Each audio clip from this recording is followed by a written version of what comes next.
Hi, hello, magandang araw po sa inyong lahat. At Merry Christmas sa ating lahat. Sana'y masaya ang inyong mga Pasko. Dito guys, parang ordinary days lang din ang Pasko dito sa amin dahil alam nyo na, mga OFWs, sa bahay lang yan. Maliban lang kung day off, na taon na day off, so celebrate sila doon, luto-luto sila tapos magbaon. Ang gagawin nila ang pagsalusaluhan sa araw ng Pasko. Pero ako guys, duty ako ngayon. So ito, Paskong Pasko, naka-duty. Ang Pasko namin ay malungkot.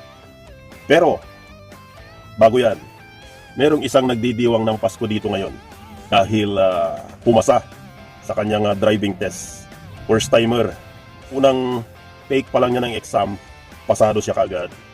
So masayang-masaya ako dahil yung aking mga videos, yung aking mga kunting tips para sa driving ay nakatulong sa mga kasama nating nagnanais na kumuha ng driving license dito sa Hong Kong.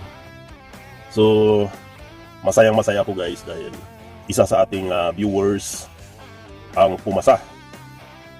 Press from Happy Valley Driving Test Center. Ito ay walang iba kundi si Miss Loy. Si Miss Loy, so hindi ko na babanggitin yung kanyang apelyido. Miss Loy B, ayan.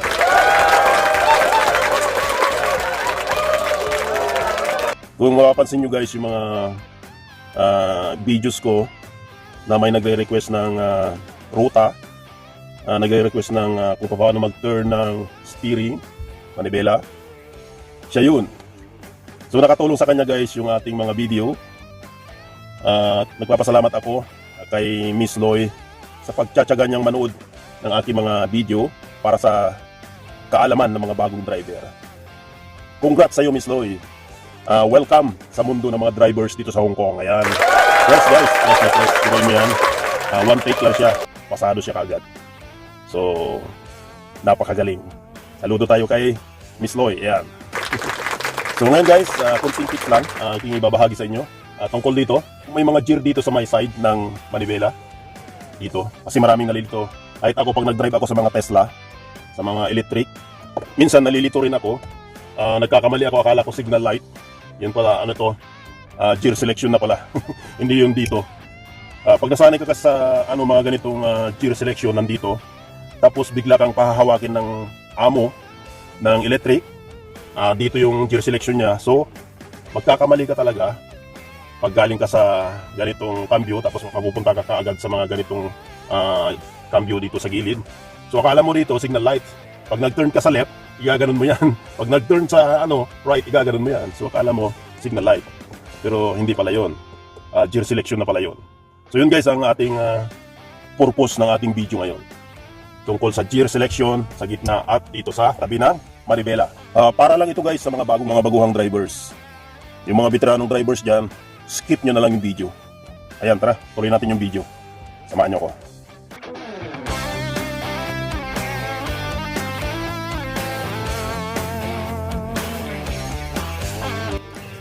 Hello guys, konting tips para sa mga baguhan. Ito guys ay Mercedes-Benz model S500. Ang ganda yung kanyang yung steering wheel, yung manibela niya. Logo dito. Tapos tingnan niyo naman yung wooden finish. Yan, ang ganda diba? Tapos dito leather. Yan, leather yan. Tapos wooden finish. And then dito leather ulit. Tapos dito wooden finish ulit. Yan, ang ganda, diba? Napakaganda. Gusto ko lang sabihin guys sa mga bagong driver, sa mga bagong driver lang, pero sa mga batidong driver skip nyo na lang yung video.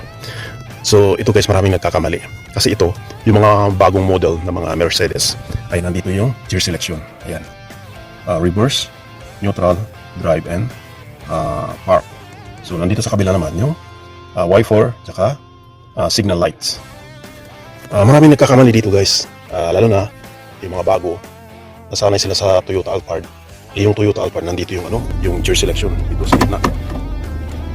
Nandito yung gear selection dito. Kaya nasanay sila dito.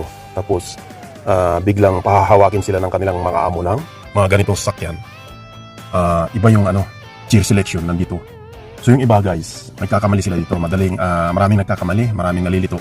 Akala nila yung na-drive nila sa sasakyan ay Toyota Alphard pa rin. Hindi nila alam na yung hawak nila ay mga ganito. Tulad ng mga Tesla. O dito rin yung gear selection. Ayan.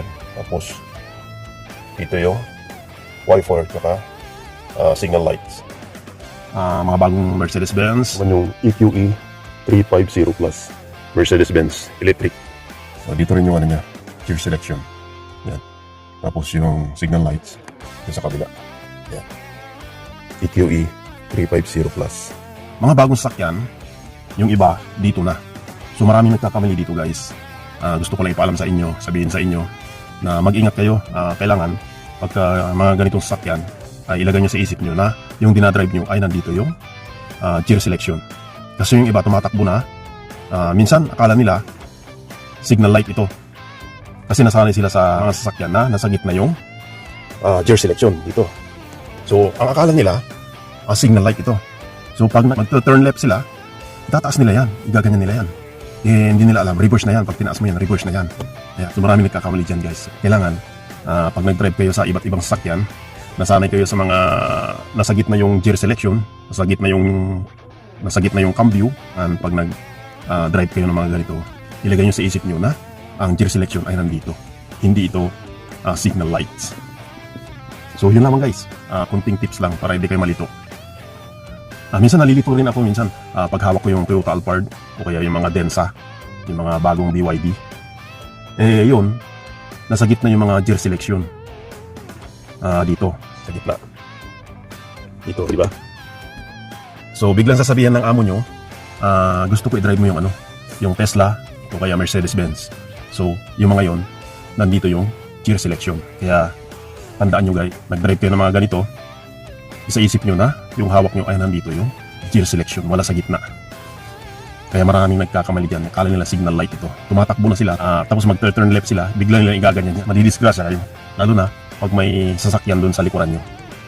Ayan guys, kunting tips lang para sa inyo. So yun naman guys, kunting video para sa gear selection dito sa gilid saka dito sa gitna. So sana may natutunan tayo. At yun lamang guys, maraming salamat sa panonood ninyo sa aking mga videos. Ingat po kayo palagi sa inyong pagdadrive at laging mag-pray bago mag-start. Sana dumami pa tayong mga drivers dito sa Hong Kong. At muli, congratulations kay Miss Loy. Welcome sa mundo ng mga drivers. Good luck sa iyo at ingat ka palagi sa inyong pagdadrive. And guys, bye-bye!